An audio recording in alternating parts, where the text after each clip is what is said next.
This topic will consider if a game doesn't have a stable solution, how a player may adopt a mixed strategy in order to minimise their chance of loss.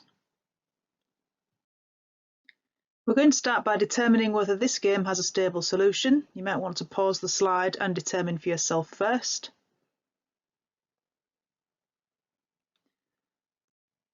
So we're going to start by finding the minimum value in each row, the worst case scenario for player A.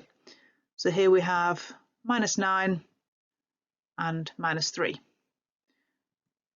We can see that the maximum of these, in other words, taking the best of the worst case scenarios, we get max row min is -3. We're then going to consider the worst case scenario for B, the maximum value in each column, and the column maxima are 6 and 9. We're now going to take the minimum of those. The minimum of the column maxima is 6. We can conclude, therefore, that there is no stable solution because max row min does not equal min core max. So because of this, there may be a reason for either player to deviate away from playing safe and to play a mixture of different strategies. So we're going to look at how these mixed strategies can be calculated.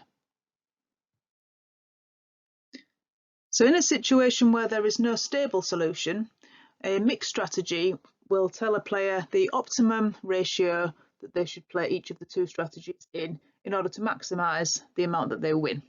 So mixed strategies can be calculated for either player. We're going to calculate one for player A to begin with. We're going to start by defining player A as playing strategy 1 with a probability of P.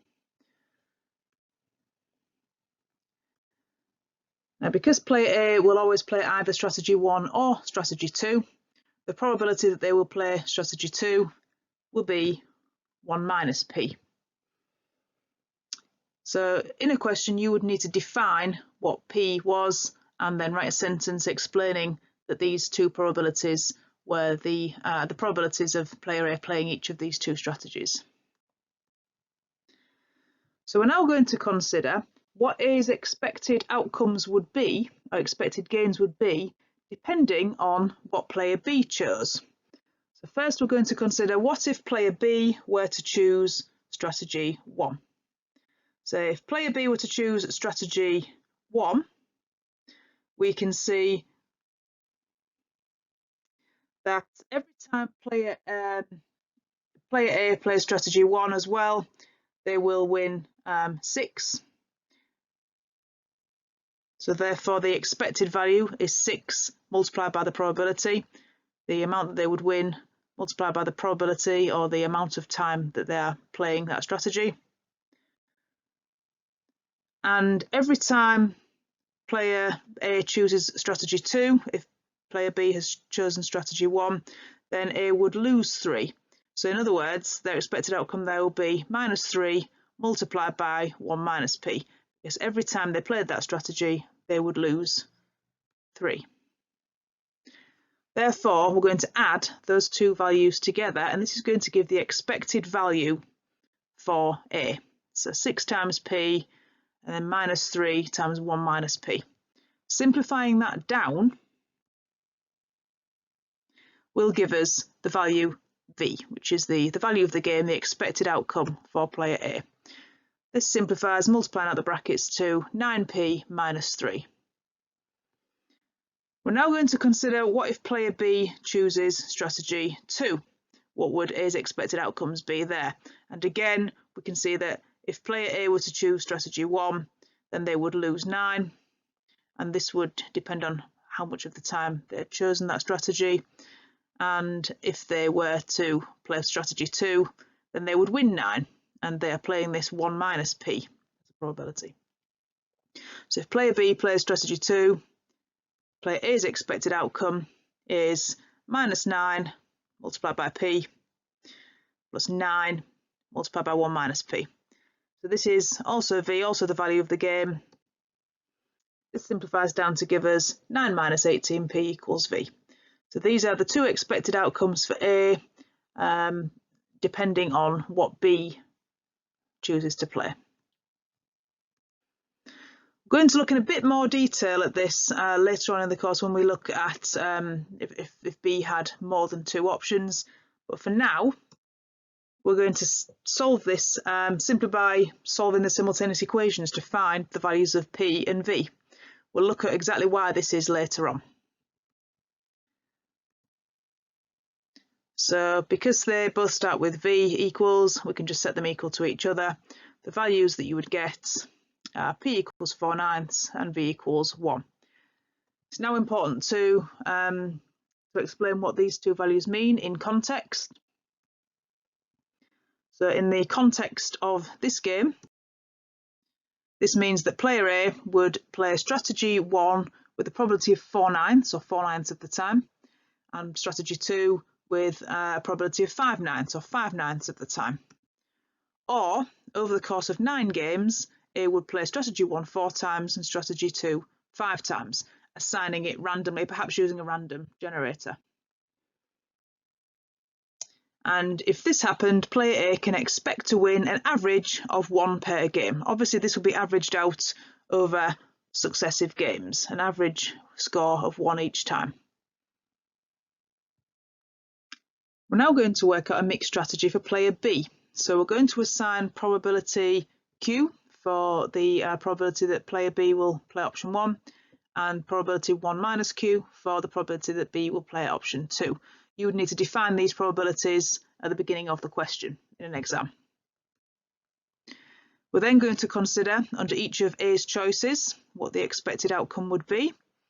These outcomes are still going to be for player A, so it's what would we expect player A to win under each of these.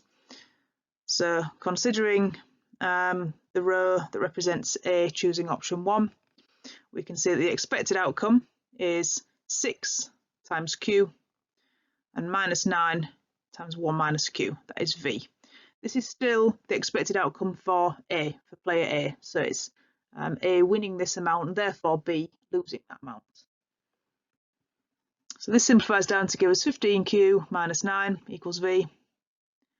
We're now going to do exactly the same for if player A chooses strategy 2. So we're going to have the expected outcome as minus 3 times Q and 9 times 1 minus Q. Simplifies down to 9 minus 12Q equals V. And again, we can solve this. Now we do know the value of V. We found it on the previous question. V was 1, so we could always substitute that in to solve, or we could use simultaneous equations and we should end up with V being 1 again. So again, we've got V equals 1, which is not unexpected because we already calculated that earlier, but Q is 2/3. So in context, this tells us that player B should play strategy 1 2/3 of the time and strategy 2 1/3 of the time. Or, over the course of 3 games, player B should play strategy 1 twice and strategy 2 once. On average, because V equals 1 is the expected outcome for A, player B can expect to lose 1 point per game. However, although this is still a loss for B, it represents the best case scenario because they are minimising the amount that they could potentially lose. Notice that the value V is always the same for both players. For each of these 3 games, find the mixed strategy for both player A and player B and the value of the game in each case.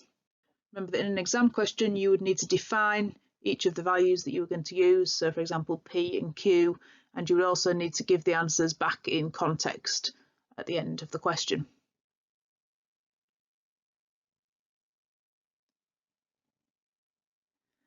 So the solutions you should have got for each of these 3. The first game, player A should be playing strategy 1 with probability 4/7, so therefore strategy 2 with probability 3/7. The value of the game is minus 1/7. For player B, you should have ended up with playing strategy 1 with a probability of 2/7, strategy 2 with a probability of 5/7, and the value should also be minus 1/7. For game 2, the probability of A playing option 1 should be 7/16, The value of the game would therefore be minus 3/2. And for player B, the probability of playing option 1 should be a half, and the value of the game also minus 3/2. And for the third game, the probability of player A playing option 1 should be 11/13, with a value of the game of 32/13.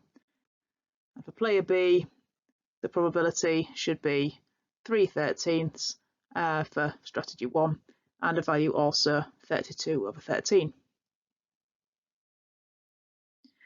For further practice on this, look at page 100, question 1 and question 3, part I.